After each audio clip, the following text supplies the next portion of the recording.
This is China Lewis reporting on the theoretical framework, the health belief model, February the 20th, 2011. BRCA mutation status affects patients' surgical decisions at the time of breast cancer diagnosis prior to definitive treatment.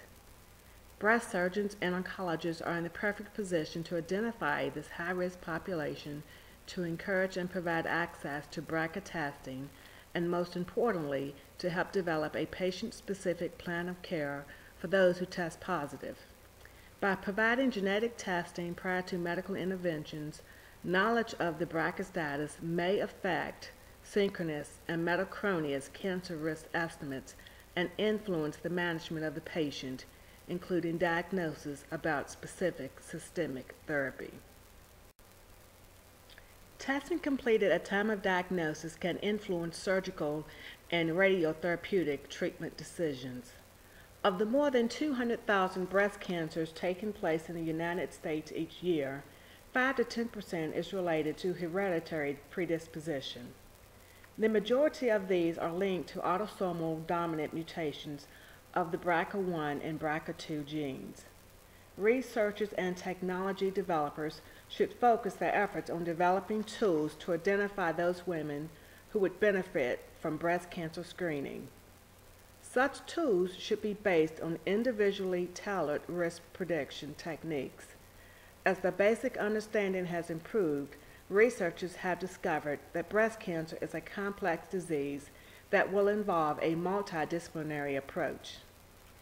It is recommended that women with a breast cancer and a family history of breast cancer that includes multiple cases of breast cancer and ovarian cancer across several generations should be referred for genetic counseling and consideration for genetic testing. Recent data suggest that BRCA mutation status or likelihood of a hereditary cancer syndrome may affect specific treatment recommendations. There is growing evidence that mutation status may influence treatment recommendations, and the timing of the test will impact surgical interventions. According to ASTRO 2010, BRCA1 and 2 mutations present an increased lifetime risk for the occurrence of breast cancer, contralateral breast cancer, ovarian cancer, and other cancers. BRCA mutations occur in 1 in every 400 to 800 persons, but high-risk populations are present. This population includes people with early onset of breast cancer diagnosed before the age of 50, 2 primary breast cancers, a family history of breast cancer, male breast cancers, a personal family history of ovarian cancer, Ashkenazi Jew heritage, and a previous identified BRCA1 or BRCA2 mutation in the family. Any one of these features alone indicates a risk for harboring a BRCA1 or BRCA2 mutation, commonly known as hereditary breast and ovarian cancer syndrome. The purpose of this study is to determine if early BRCA testing influenced treatment recommendations and impact cervical interventions. According to Robson, these findings have important clinical significance regarding the assessment of BRCA status in patients with breast cancer and the counseling and clinical management of patients found to be a carrier of mutations. The independent variable is BRCA1 and 2 testing, and the dependent variable are surgical interventions, mastectomy, prophylactic mastectomy, contralateral prophylactic mastectomy, observation, and oophorectomy. The targeted population is women 18 years and older, newly diagnosed with breast cancer. The intention of health promotion evaluation is to assess activities in the light of intended goals and values so that the outcomes can contribute to further decision making. Nola Pender's health promotion model is based on the idea that human beings are rational and will seek their advantage in health. The model is designed to be a complementary counterpart to models of health protection. It describes the multidimensional nature of patients as they interact within their environment, to engage in health practices. This model is a heuristic device that encourages scholars to look integratively at variables that have been shown to impact health behavior. The various health promotion strategies and the tools that Dr. Pender have developed and presented in the 3 editions of Health Promotion in Nursing Practice, as well as the undergirding health promotion model, can be used as a basis for structuring nursing protocols and interventions. The health belief model notes that each patient has unique personal characteristics and experiences that affect subsequent actions. According to Pollack and Beck, targeted genetic counseling and testing is now increasingly being offered and used for surgical management decisions because of the increased survival from early breast cancer and the technical advances in genetic testing.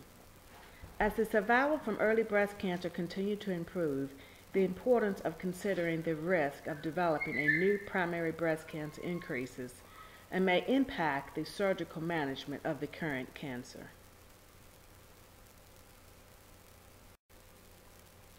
The principal purpose of the theory is to show the individual as self-determining, but as also determined by personal history and general personal characteristics. According to Pender, health is a dynamic process, not a static state.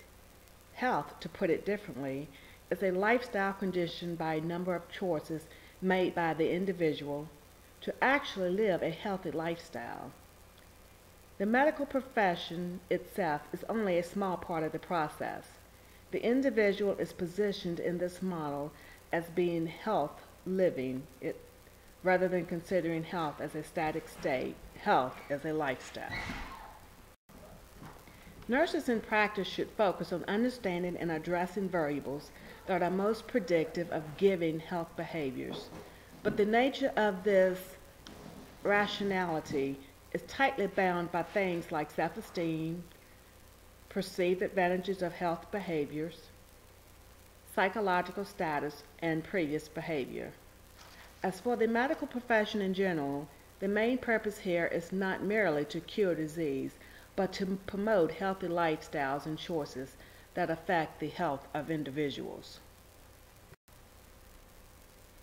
According to Jacobson, by providing genetic counseling before and after testing, patients are more involved in cancer risk information and less concerned about the impact on employment and insurance discrimination.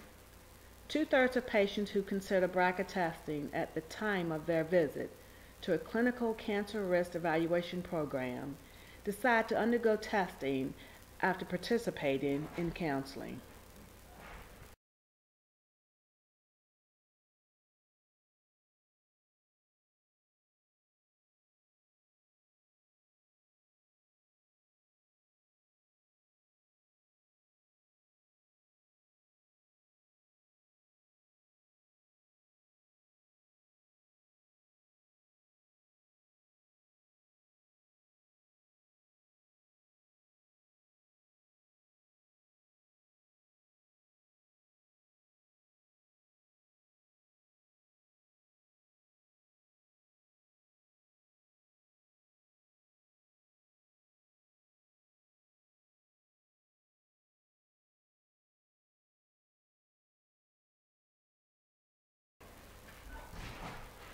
Health is up to the person.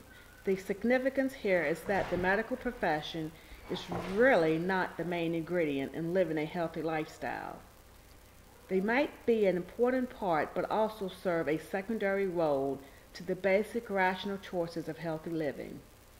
The health profession, in other words, is useless unless individuals reform their own lives and perception of what is healthy.